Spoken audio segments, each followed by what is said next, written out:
Good morning, good afternoon, good evening, YouTubers. This is Jerry Diamond. Hallelujah. There's so many good things coming together. It's amazing. And I'm just hoping to be able to help people with these ideas. Recently, I got on the kick or the topic of studying sand batteries. In Norway, there's a 100-ton sand battery, big like a giant silo filled with sand, 100 tons of sand. And that can store heat and produce heat throughout an entire winter, keeping a whole community warm. And there's a company in America doing that for residential houses, residential housing, bat sand, like sand battery, but bat sand. And you might look both of those up. I'll have links for that in the description down below.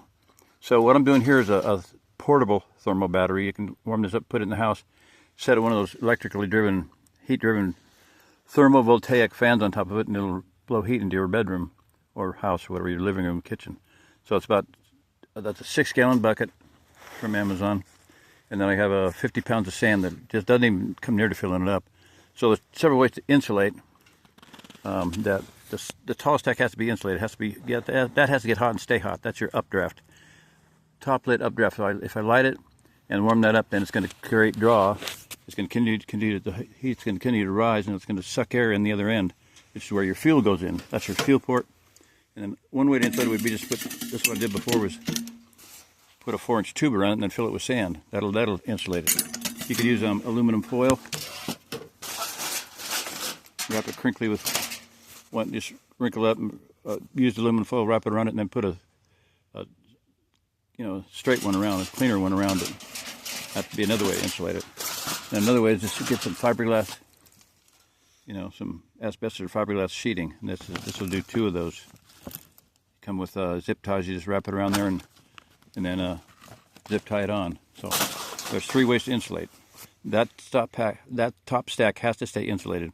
And once this heats up, the whole thing heats up, then it'll continue to create good draw. Now I could put these close together like that, and that would create a little bit of heat from that. But I'm not going to do that.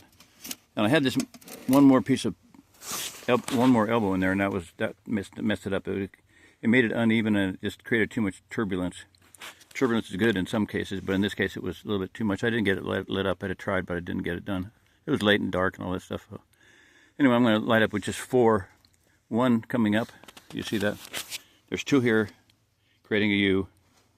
And then there's a vertical one, and then another vertical one there for the intake and the exhaust port. The exhaust port has to stay hot. It has to stay warm. So that's about it. I'm going to shut this one off.